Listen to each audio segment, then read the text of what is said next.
Vous suivez l'actualité du jour sur Kivu Morning Post. À la une, des tirs attribués aux forces des armées de la RDC aux miliciens Wazalendo ont sémé la panique dans le quartier Matongo à Baraka, en territoire de Fizi au sud Kivu, dans la nuit du 27 au 28 avril 2026.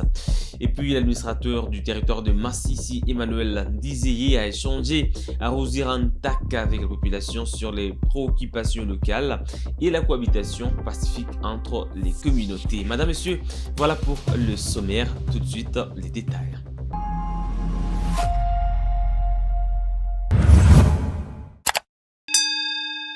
Une panique générale a été enregistrée dans le quartier Matongo, commune de Kalungwa, Baraka, dans la nuit du lundi à ce mardi 28 avril 2026.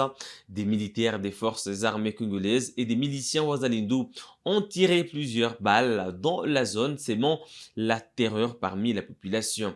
Le mouvement citoyen Machozi Araïa appelle les services de sécurité à mettre fin à ces pratiques qui mettent en danger les habitants.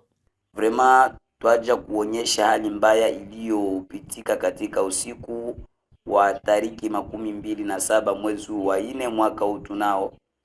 Vrema katika mji wa Baraka mkartie ya Matongo mkomini ya Kalunja kuliripotiwa milio mingi sana ya masasi yenye ijulikani lengo ya hayo.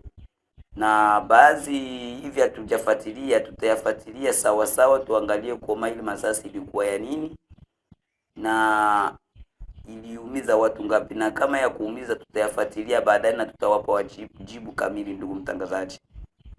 Lakini tulipoona dadisi ambapo zilipokuwa masasi iliyoonyesha kama waaskari wetu walikuwa savili ni walevi, kwa sababu masasi hiyo ilipigwa na vikundi tofauti venye vinapatikana katika karti ya Matongo, kwa sababu karti ya Matongo iko vikundi tofauti vya askari, na wakati walipokuwa kipiga masasi ya vrema wanaletea hofu sana kuraia, na masasi haichagui. Wakati masasi ilipokuwa inalia, kuko masasi tunataka mabali pertinza kwa inaangamiza raia, na hiyo sio jambo la kawaida masasi kulia kwenye hakuna adui, kwa sababu masasi ilianzia tangia saa 1:15 ikaisha mpaka saa 2:30. Masasi iko inalia yenye haijulikani kama adui alitokea wapi, na ndani ya mji wa Baraka na tarafa la Fizi hatuna adui. Tunajua serikali letu ndio linatuchunga, serikali la FARDC na wazalendo. Lakini sasa masasi kulia ovyo, kutia raia na hofu, hiyo sio jambo ambapo inatufurahisha, ndugu mtangazaji. Vraiment tunaomba kuba autorité compétente avec les autorités baba militaire bangalie koma banezi kala chini bafanye réunion de sécurité muvili ya Baraka, bapate subisho gani kwa sababu ya nini masasi kuna pigwa sana na letea raia hofu sana katika mji wa Baraka na tarafa nzima la Fizi. Vraiment sio hali ambapo inayotufurahisha kama vile sisi shirika za kiraia vuguvugu machozi ya raia tawi la Fizi, ndugu mtangazaji. Vraiment tunaomba kwa serikali letu liangalie kama linaweza maintenir security ya mzuri sana, kwa sababu tunajua ndani ya tarafa la Fizi na mji wa Baraka hamuna adui, na masasi inapashwa ile wakati adui anakusongamana, ile ndio kawaida ya masasi. Lakini usi unapiga masasi kwenye hakuna adui, unatia raia na hofu. Unapenda ufanye nini kwa raia? Kwa sababu gani ulilishe masasi kwenye raia inapatikana? Hiyo sio jambo lenye linatufurahisha, na ni vizuri sana wakuu wa askari waikali chini, watie askari chini, wawapatie mafunzo mazuri, kwa sababu wasio wanadilisha masasi kwenye raia inapatikana. Je l'ai dit au sommaire, dans le territoire de Massissi, l'administrateur Emmanuel Ndizeye Rutebuka s'est rendu à Rosirantaka, près de la cité d'Ngungu, pour un échange direct avec la population. Les discussions ont porté sur les préoccupations locales et le renforcement de la collaboration entre la population et l'administration territoriale de l'AFC M23. Un reportage.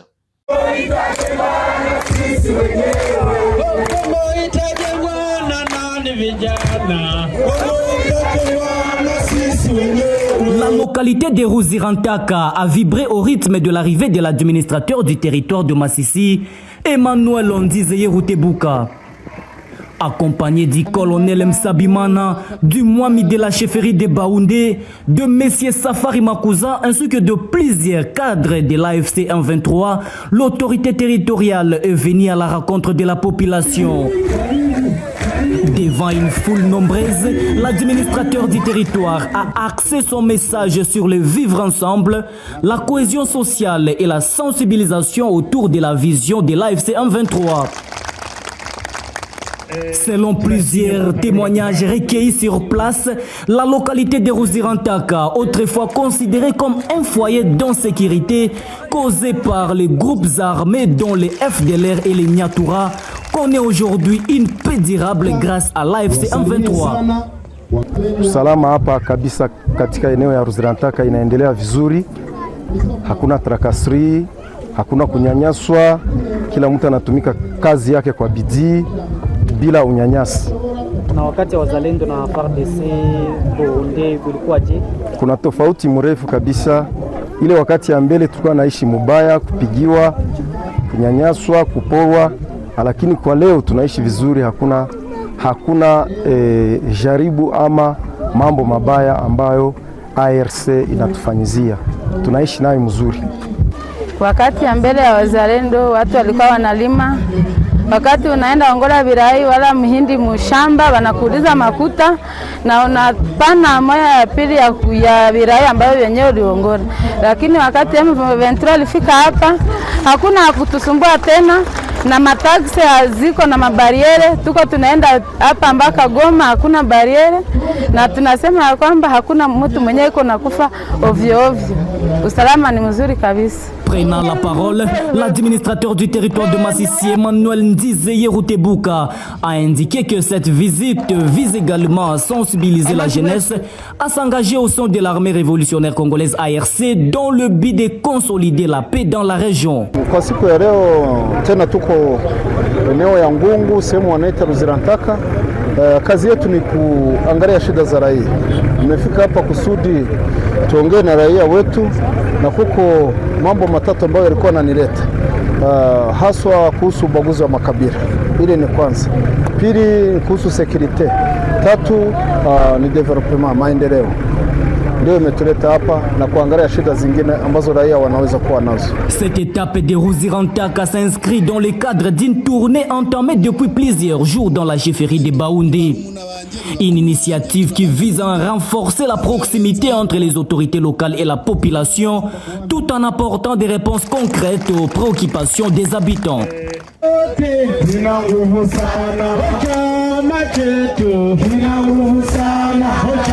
Nous restons au Nord Kivu à Nyakakoma, dans le territoire de Rutshuru. L'ICCN a remis des plaques d'immatriculation aux pêcheurs du lac Édouard. Cette initiative organise la pêche et identifie chaque pirogue par un numéro unique lié à la coopérative locale. Les pêcheurs estiment que cette mesure réduit les conflits et les tracasseries sur le lac et renforce leur sécurité. Parmi les mesures qui ont été prises dans le cadre de la réglementation, c'était d'abord l'organisation d'une base de données de toutes les pirogues d'embarcation de pêche qui sont sur les lacs. Et ça a été le moment d'identifier ces pirogues avec de nouvelles immatriculations. Et donc à Nyakakoma actuellement, toutes les pirogues sont immatriculées. C'est aussi par le biais de l'ICCN qui a octroyé ces plaques d'immatriculation gratuitement aux pêcheurs. Et la deuxième mesure maintenant pour que le lac soit productif, c'est l'assainissement des zones de frayère. Et cela passe par les patrouilles régulières qui sont organisées par l'ICCN et d'autres partenaires sur les lacs, dont le comité des pêcheurs. Et ceci aide à ce que la production va augmenter au niveau du lac Édouard. En Ituri, dans l'est de la RDC, 11 ressortissants chinois et 3 Congolais ont été arrêtés pour exploitation illégale de minerais dans le territoire de Djougou. Selon les autorités, les faits remontent à 2024, période durant laquelle ces individus auraient mené des activités minières sans autorisation. Lors de leur présentation, ce mardi 28 avril 2026, le gouverneur militaire de l'Ituri a appelé la justice à appliquer des sanctions sévères contre cette infiltration et ces pratiques illégales. il faut que ça cesse. Et je demande encore à notre justice, de faire des investigations jusqu'au bout, que ce soit pour Aru et pour la situation de Nizi. Vous savez qu'hier, lorsqu'on a découvert ce groupe, à la sortie, la délégation n'était plus en sécurité. Parce que l'information qui venait, c'était qu'il y avait un groupe armé qui s'était déjà organisé pour les attaquer. Ça, c'est très grave. C'est très grave. Aussi, nous avons appris qu'on a retrouvé un militaire en état d'ébriété dans le site. Je voudrais aussi savoir qui est ce militaire et qui est son commandant, pour qu'ensemble ils soient punis. Donc, je réitère encore mon message ici. Je vais suivre ces deux dossiers jusqu'au bout. Malheureusement, le procureur n'est pas là, mais je suivrai ce dossier jusqu'au bout pour qu'au moins ça soit un exemple. Nous avons été très larges. Vous savez que Nizi et Mabanga, c'était vraiment l'épicentre de l'insécurité. C'est là où il y avait les groupes armés. J'ai dû demander au chef de l'État commandant suprême qu'il y ait une résolution plus ou moins politique. Parce que, voilà, ces gens-là étaient là avant, ils étaient en train, n'est-ce pas, ils étaient dans une situation de guerre. Nous avons récupéré Nizi et Mabanga et nous avons donné des conseils pour que tout le monde se régularise. Hélas, on nous prend pour des naïfs et on continue le même jeu. Je crois que cette fois-ci, parce que vous avez été prévenus, cette fois-ci, on va punir. Merci. Un accident de circulation a causé la mort de 4 personnes et fait 7 blessés près du marché Mimbulu dans le quartier Jekamine à Lubumbashi. Un camion Volvo en provenance de Kasumbalesa a quitté la route et a percuté des vendeurs installés en bordure des chaussées avant de terminer sa course contre un arbre dans l'enceinte de l'église Bethany. Reportage. Un camion de marque Volvo immatriculé 4342 AT05 a causé la mort d'homme ce lundi 27 avril 2026 en début de matinée non loin du marché Mimbulu. Venant du côté Kasumbalesa vers le centre-ville, ce camion contracté déjà vers la fourrière est allé finir sa course dans un arbre planté dans l'enceinte de la paroisse Bethany de l'église méthodiste unie, fauchant au passage quelques personnes. Informé, le gouverneur de province intérimaire Martin Kazembe-Choula a dépêché sur le lieu le ministre provincial de transport. Georges Mbabouni a visité les lieux du drame avant d'aller à Agapao Sainte Maternity où 3 victimes sont internées. L'une d'elles a relaté le fait. Justement, quand vous dépassez légèrement, il y a des dames qui vendent des avocats. Tout au long de la rue. Donc on a seulement entendu un bruit derrière. C'est sûrement un camion. Je ne sais pas si le moteur s'est emballé ou il y a eu un dysfonctionnement dans le système de freinage. Alors il est venu, il a ramassé des gens. Donc sur notre trajectoire, moi aussi j'étais là. Le ministre est allé ensuite à la morgue Upemba de la rue 8, commune de Katouba, où 3 corps inertes attendaient leur mise au frigo. À l'hôpital Jekamine Sud, 3 cas sont en traitement et 1 corps à la morgue. La dernière personne est celle qui est internée à la clinique Le Jourdain. Le ministre provincial de transport, Georges Mbabouni Mbao, est allé au commandement PCR ville de Lubumbashi pour avoir plus d'informations. C'est ici qu'est gardé le chauffeur du camion. Ce dernier a donné sa version de fait. Baraanza kuniita kwa telefoni, ekuteri ilikuwa mu mashikio. Ukushikia kwa ekuteri naanza kulia, efe ya kwenda kuangalia chini, ndio ni nyangula telefoni niyoke ula atanita, ni patron ni ula tunatumika naye. Ninajitrouver motoka inatoka volana niponyoka mu mkono. Cet accident a causé officiellement 4 morts et 7 blessés, comme explique le ministre provincial de transport, Mbabouni. On est parents, on a de la peine à faire un bilan sur les morts, mais que voulez-vous, c'est déjà arrivé. nous pensons que nous allons beaucoup plus nous atteler sur ceux qui sont maintenant en vie, qui peuvent être récupérables. Et nous sommes en train d'encourager tous les corps soignants, les médecins à pouvoir donner le meilleur d'eux-mêmes pour que tous ces cas répertoriés ainsi puissent être convenablement pris en charge. Et je crois que lors de notre rapport que nous allons donner à notre hiérarchie, ceci va être reçu avec un bon écho. Partout où il est passé, Georges Babou Nyimbao a encouragé les accidentés ainsi que les familles des victimes et leur a rassuré du soutien et de la compassion du gouverneur de province intérimaire Martin Kazembe Choula. Nous restons dans la province du Haut-Katanga. Une route des contournements sera bientôt aménagée pour les poids lourds afin de réduire les embouteillages à Kasumbalesa. Le maire de la ville, André Kapamba, s'est rendu sur la route de Mokambo pour constater l'état des lieux et évaluer les travaux préparatoires. Maître André Kapamba Kamwanya donne le résumé de cette visite. Nous avons commencé à partir du PK0 que nous avons estimé être en face de Petrosil et nous sommes arrivés au-delà du couvent de la mission Saint-Paul catholique. Nous rêvons et nous nous battons pour voir comment, face à la grosse pression des tracts sur la nationale numéro 1, si on peut ouvrir de ce côté afin de donner vie à nos compatriotes de Kasumbalesa village. Et donc, nous voulons donner la fluidité aux véhicules qui vont et qui reviennent de Sakanya, en créant spécialement une voie pour ces camions poids lourds. Aujourd'hui, c'est la prospection. Nous allons avec et la jeunesse qui nous accompagne. Et nous avons la représentation ici des jeunes Ekatongé, Kassayen, Grand Bandundu, Équateur. Le groupe de nos amis qui nous accompagnent toujours, le président provincial Ken de l'ARTDC. C'est parmi les géants qui nous aident à payer et des grands influenceurs. Vous avez vu Toto, vous avez vu Patient, vous avez vu les jeunes, vous avez vu Trésor. Nous allons nous asseoir avec eux. Nous allons leur montrer, depuis qu'on a commencé la perception sur les deux axes, combien nous avons eu, combien nous avons affecté aux travaux. Mais nous voulons prioriser cette voie sans pour autant dire quand nous commençons. Nous rêvons parce que personne n'est interdit.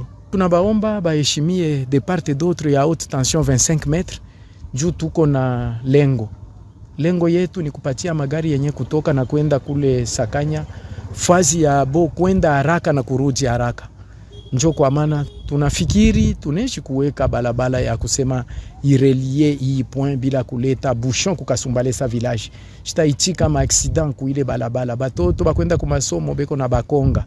Kumbe kama matraki inaishi kuhamia hii ngambo inaishi kwa kitu kizuri. Naongeza kama balabala inajengewa hapa itakuwa avec zéro frais. Juu matraki iko naripa déjà péage.